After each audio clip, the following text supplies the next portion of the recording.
महाराष्ट्राचं राजकारण, जिथं शब्द, हावभाव आणि अभिनय यातूनही टोलेबाजी सुरू असते. धारदार टीका आणि शाल जोडीतून मारलेले राजकीय फटके यामुळेच इथलं नाट्य नेहमीच रंगतदार ठरतं. आणि याच राजकीय मैदानात ओमराजे निंबाळकर यांनी असाच एक धडाका उडवला. भर सभेत त्यांनी थेट उपमुख्यमंत्री एकनाथ शिंदे यांची नक्कल केली. हा नक्कलरूपी टोमणा केवळ मनोरंजक नव्हता, तर बंडखोरीच्या राजकारणावर केलेला एक तिखट वार होता. काही दिवसांपूर्वीच संगमनेरमध्ये एकनाथ शिंदेंनी भाषणावेळी उद्योगमंत्री उदय सामंत यांना फोन लावला होता. यावरूनच ओमराजेंनी शिंदेंची मिमिक्री करत खिल्ली उडवली आहे.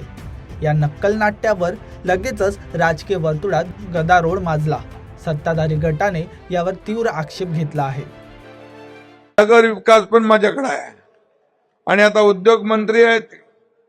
उद्योग मंत्री आपले उदय सामंतजी इथं अमोल खताळच्या संगमनेरला मी आलोय आणि त्यांची मागणी आहे MIDC पाहिजे.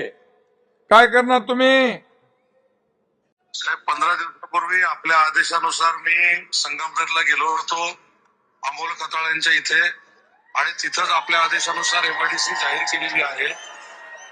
आचारसंहिता संपल्यानंतर पुढच्या 2 महिन्यात आम्ही 2Gचं नोटिफिकेशन जे काढावं लागतं MIDCचं ते आम्ही नक्की काढू. नोटिफिकेशन 2 महिन्यात काढणार. ओके, चला, धन्यवाद. चला. अरे बाबा, हा एकनाथ शिंदे आहे. No reason, on the spot decision.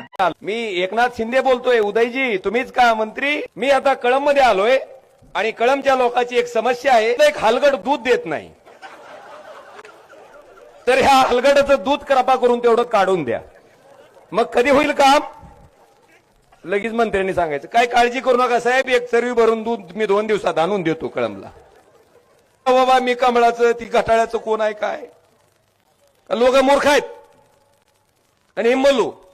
आता आमचं चिन्ह काय आहे? मशाल कुणाची आहे?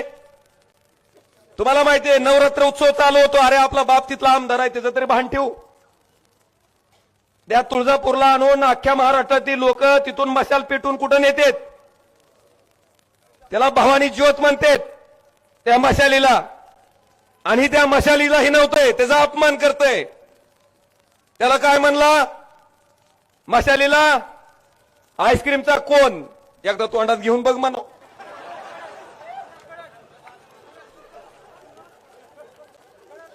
नेमकं गार वाटते का गरम होतंय ती कळल.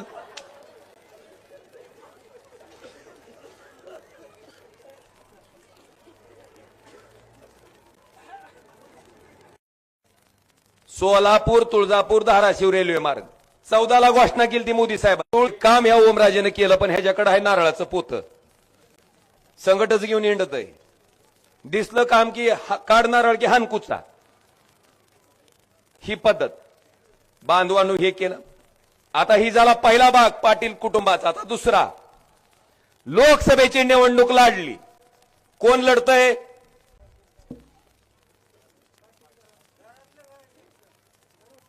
अरे कोण लढलं माहित नाही का तुम्हाला? जास्त झाली काय की?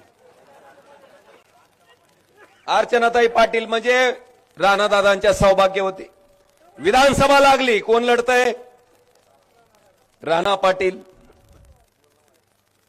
आणि आता कळालं जिल्हा परिषदचं अध्यक्षपद महिला ओपनला सुटलं की लगेच आल्या माऊली अर्चनाताई.